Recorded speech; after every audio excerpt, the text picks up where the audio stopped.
ఇప్పుడు నాతో పాటు జనరల్ ఫిజిషియన్ శరత్ చంద్ర రెడ్డి గారు ఉన్నారు. So hi sir. హాయ్, ఎలా ఉన్నారు? బాగున్నానండి. మీరు? చాలా బాగున్నాను సార్.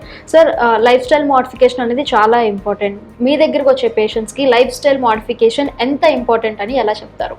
సో జనరల్గా నా దగ్గరికి వచ్చే పేషెంట్స్ ఎక్కువ మంది షుగర్ పేషెంట్స్ బీపీ పేషెంట్స్ ఉంటారండి. సో జనరల్గా బీపీ ఉన్న పేషెంట్స్లో లో సాల్ట్ డైట్ అనేది చాలా ఎంకరేజ్ చేస్తా. ఎందుకంటే ఉప్పు ఎంత తక్కువ తీసుకుంటే దాంతోపాటు బీపీ కూడా తక్కువ అవుతుంది. దాంతోపాటు మెడిసిన్స్ ఎక్సర్సైజ్ కూడా ఈక్వల్లీ ఇంపార్టెంట్ అండి. ఎక్సర్సైజ్ అంటే జిమ్కి వెళ్ళి అట్లా చేయాల్సిన అవసరం లేదు. డైలీ వాకింగ్ ఒక 15 to 30 minutes చేస్తే సరిపోతుంది.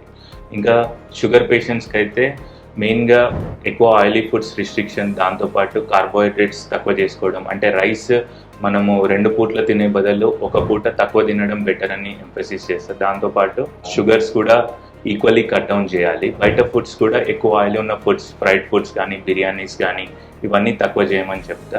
ఇంకా టిఫిన్స్కి వస్తే వీళ్ళు ఎక్కువ ఆయిలీ ఫుడ్స్ బాగా ఆయిలీ ఫుడ్స్ తీసుకోవడం బదులు దాని బదులు ఇడ్లీ కానీ పోహా కానీ నార్మల్గా ఉప్మా కానీ తీసుకోవడం బెటర్ అండి. అండ్ నైట్ టైమ్ జొన్న రొట్టెలు కానీ గోధుమ రొట్టెలు తీసుకోవడం బెటర్.